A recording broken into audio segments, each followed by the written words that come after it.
No cambien el clima, cambien el sistema. People from all over the world,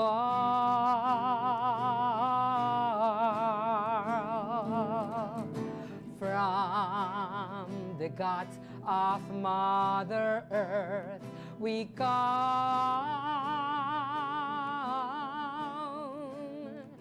raise our voices. Hello, welcome to From Caracas. I'm Laura Prada, and in this opportunity we will be talking to Leonor Fuguet, who is a Venezuelan activist, ecological singer and composer and environmental activist. Welcome, Leonor. Nice to meet you. Thank you for coming. I want to ask you first, because this is probably a new term for Latin American, and we have to get familiarized with it. What is eco-socialism for you? Okay, well, it's one of the new terms we have been practicing too with Commander Chavez and now with President Maduro in Venezuela's revolution. The same way Commander Chavez said in one of the marches a long time ago, and we are also a socialist revolution, because up to that point we were only Bolivarian revolution, and then we said, okay, socialism too, because this is like an ongoing process. At some point, he also said, and now we are going to be eco-socialists too. So for us was also, as every revolution, a real revolution is, which is uncovering new ways of doing things. For us, and for me, it has been a way to maybe not uncover, because I have been into an activism for 40 years now, but to have a way to call this paradigm where both human life and biological life, animals and plants, are part of the same community, and nature is no longer used for people's benefit, but she's also part of life. So for me, it's a step people take when we can stop looking at our belly button, me, me, me, me, me, me, in capitalism, and us, us, us, us, in socialism, and we raise our eyes and look at her and say she. And when we discover her again and we remember she's alive and she's our mother, we have to become eco-socialist, because it would be not a whole concept to protect human beings who are children of the earth if we are exploiting her. So that's my way of understanding this term and this approach. So that also kind of give us a glance of how you became an activist within eco-socialism. Wow, yes, since a child, I love nature all the time. I decided to study biology. I became an ecologist because I love her, and I needed what you love, you need to understand. And when you understand something or somebody, you come to love her or love the thing too. So yes, I was an ecologist, and I have been a singer since I was a child. I have been with my guitar all over since I was a child too. So it just came natural for me to love her. I was recruited by the pioneers of the revolutionary environmental movement in Venezuela around 40 years ago. I'm going to be 61 years old tomorrow, and they are 80 and 90 years old. They have been fighting to protect nature for, you know, like almost a century. So I was recruited. I was singing with my guitar for Mother Earth along the roads, and some moment I found myself enrolled as an activist and being the singer for the movement. So it just came naturally. Commander Chavez came later on. But now we'll get now to Commander Chavez role within your career. Because within the framework of the 20 years of the Bolivarian Revolution, we'd like you to tell us how the person, the figure of Commander Hugo Chavez boosted the eco-socialist movement in Venezuela. Because when that happened, you left your job, you became militant. You said he promoted changes and benefits for people and biodiversity. I want you to tell me how the Bolivarian Revolution changed your life and Chavez as the main figure of that process. Not only for you, but also for the country. That's what I was going to tell you. What happened to me, I'm certain happened to everyone. That day when we turned the TV set on because something was happening, and suddenly we found that young, very skinny military guy saying us for now. We couldn't reach the goals for now. And he said, I'm taking responsibility of this movement. I went like this and said, this is the guy. We need it. He's taking responsibility of his actions. And even he did it and he failed. I'm going to put failure like this. And he said, I am the responsible, and said for now. So we knew he was the one we were waiting for. The beauty about Chavez is that he didn't come from somewhere, another planet, and we saw him like a god. No, he was one of our own. And when you see yourself reflected, like in a mirror, and you find a person who is saying exactly what you feel and what you think, you know you found the leader to follow. So at that moment, up to that moment, I had like a double life. I was a management consultant for the strategic planning and team building and these things. And I was at the same time an activist and a singer for the environmentalist movement. But at the moment I realized I had to put all my energy to follow him. And I was right to do so, because at some point he took us into the pathway to protect Mother Earth too. Which were those paths? Which proposals he brought that made you and many other people follow that path of eco-socialism? We began when he became president.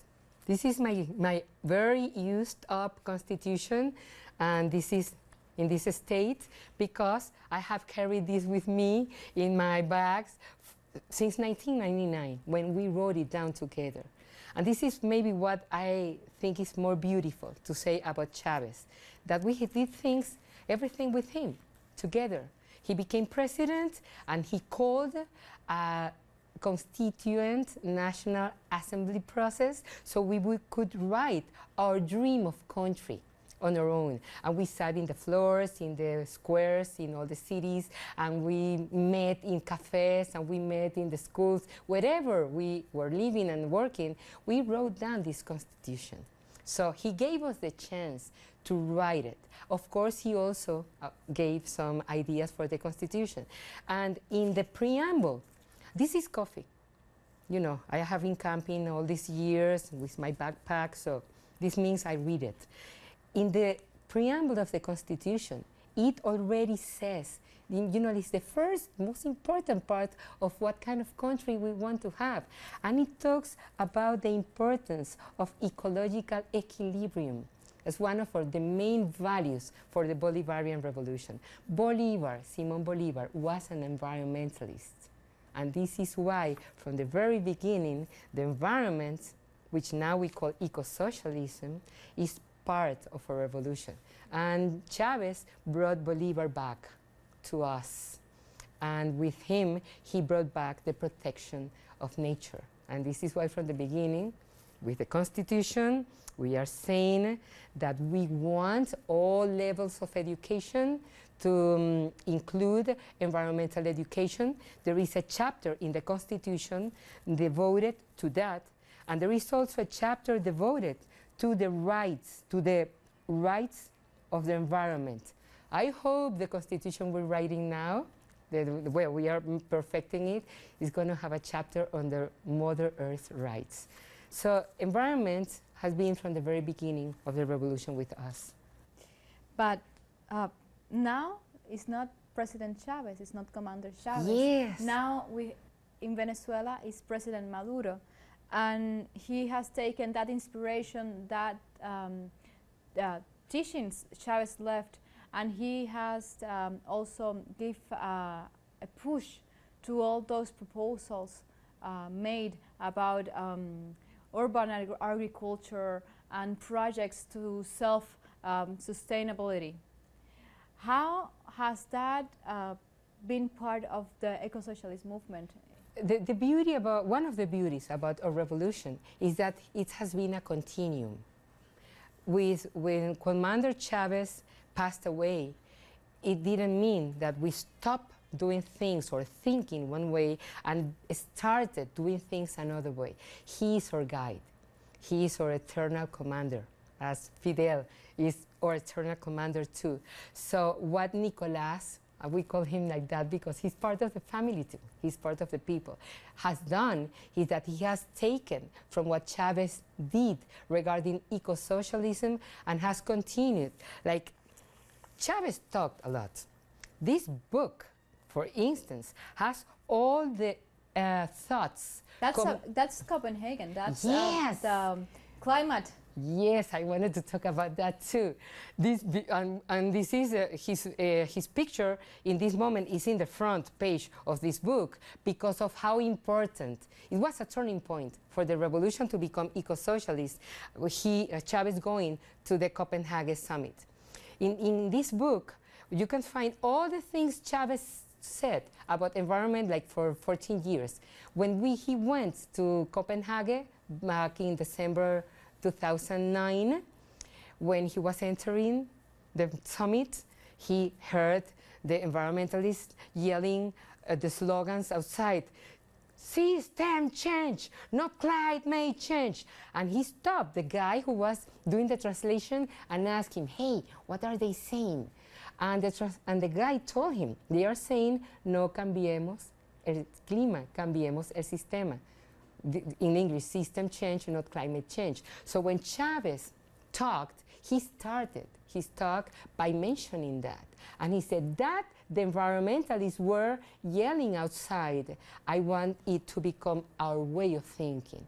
And from that moment on, I think the revolution, the Bolivarian revolution, took a further step toward becoming an eco-socialist revolution, because in this transition, Chavez, Maduro, Commander Chavez, in his last political campaign for running for president, because we wanted him to be president again, he gave us his campaign program. This is an original one from June 2012. And when he offered us his campaign program, he said, "It's in paper, because this is not the actual program. I need you to please read it and check it out and take out things you don't agree with and add things up." So again, we sat down in the streets, in the squares, in the cafes to write and make proposals to Commander Chavez. Those proposals were taken into account and they became Commander Chavez's presidential program. But sadly, he couldn't go through with it because he passed away. And this is when Nicolás Maduro became our president. And one of the first things Nicolás did was to take this homeland plan, Plan de la Patria. He took it to the National Assembly and asked them, because the National Assembly are the ones who make the legislation, and he asked them, "Please turn this into a law." And the National Assembly decided to do so. So we are maybe the only country in the planet, as far as I know, with a government plan which has a complete goal dedicated to the contribution of the preservation of life in the planet and preventing the human species from becoming extinct. But now, thanks to Nicolás, it is also a law. So it's not a choice. We are an eco-socialist country. And in this proposal was when Commander Chavez used this term the first time ever. Leonor, talking about making law, the protection to Mother Earth, to the environment. What role has eco-socialism played in the mining projects of Venezuela? Because it is well known that Venezuela is very rich in natural resources, but how is that relationship between commerce, exploitation of the mining? I think this is a very important question because it addresses this contradiction process every real structural change goes through when you are into a paradigm and you want to move to another one and they are opposed. And we have been an extractivist country for more than 100 years. Oil extracting country and also other kind of minerals. One of the goals in our homeland plan, the third one, is related to becoming a potency, and it is based upon the exploitation of those mineral resources we have. And at the same time, we have this other goal, the fifth one, which is calling us for the protection of Mother Earth. So it's like confronting, well, we have been doing this, but we need to save her and we need to save ourselves. How are we going to deal with this? And this is what we're going through in this moment, like making this confrontation process of two ways of living, but at the same time, we are immersed in a world's reality. Geopolitically, we still are an extractivist country. We haven't changed completely, going back to the land to produce again everything, because we became a oil-based economy. So we still depend on that. But it turns out that the US empire used fracking to flood the planet with oil, so the prices will drop. And all of a sudden, because they wanted to press us and Russia and Iran, so all of a sudden we find ourselves in this geopolitical situation where we have to face this, and the weapon we have is our minerals richness. And this is why President Maduro has gone to use mining, gold mining specifically, as a way of look for equilibrium and to face the attacks that we are being faced with, because now we don't have too much oil money because all the prices dropped. But at the same time that President Maduro has had to do this, and this gold area in Venezuela, which is called the mining arc, is 10% of Venezuela's territory. And it is completely false that all that is an open gold mine, just specific places. And the first thing that has been done has been to put order in what was not a very organized process, taking care of the nature as much as it is possible.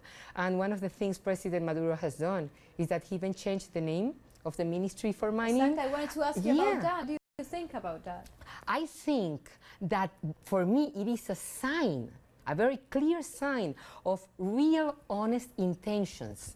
Because in the name of the ministry are like the two words, and it's called the Popular Powers Ministry for Ecological Mining Development.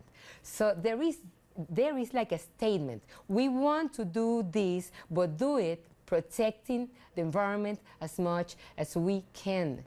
And this is so honest that maybe with several months difference, President Maduro also created the largest tropical forest national park in the whole world, which is 8% Venezuela's territory.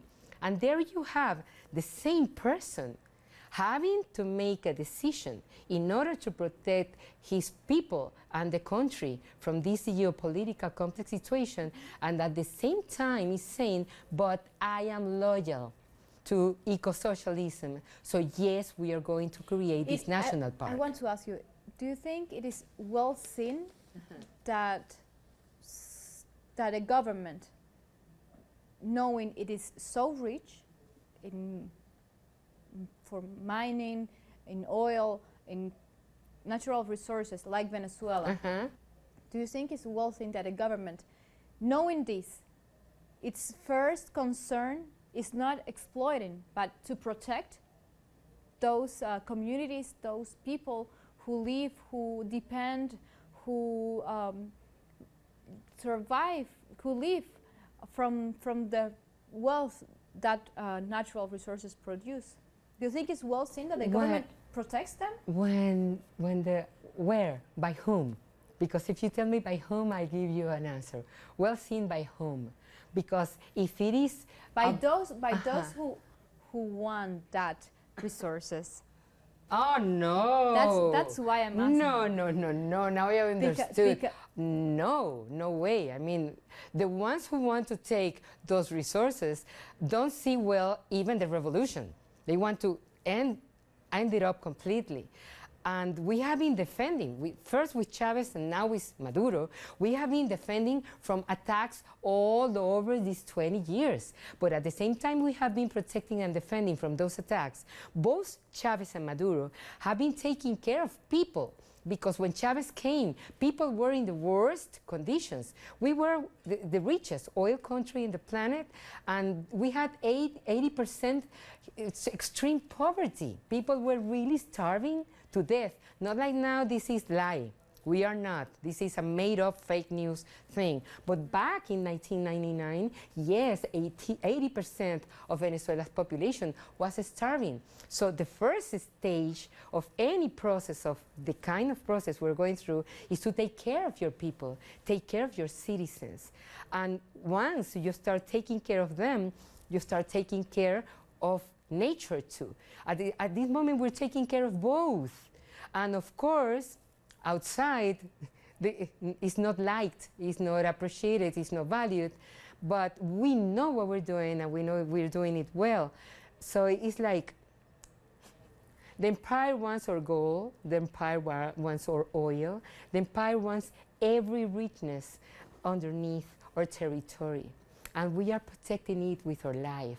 But at the same time, we are telling Mother Earth, sorry, we apologize. We need to take some gold out of you because we have to protect from the empire. At the same time, we are saying, but we are protecting you by promising that the 8% of all the oil, let me rephrase it, all the oil, all the diamonds, all the gold, all the coltan, all everything which is underneath 8% of Venezuela's territory will never be touched, not only by those from outside, but not even by our government.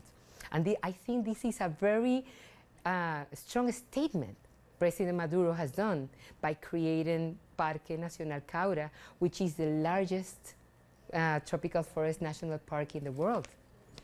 Thank you, Leonor, very much for meeting us, for sharing your experiences with us and our audience. And of course, thank you for being with us here from Caracas, talking to Leonor Fuguet, who, as I was saying at the beginning, is an ecological singer and composer and an environmental activist. She's been sharing with us the thoughts of eco-socialism from her perspective and how the Bolivarian Revolution have impulsed this movement around the country and around the world. Thank you for being with us. Thank you again, Leonor. You're more than welcome. And I want to meet all these people who are going to look at this program.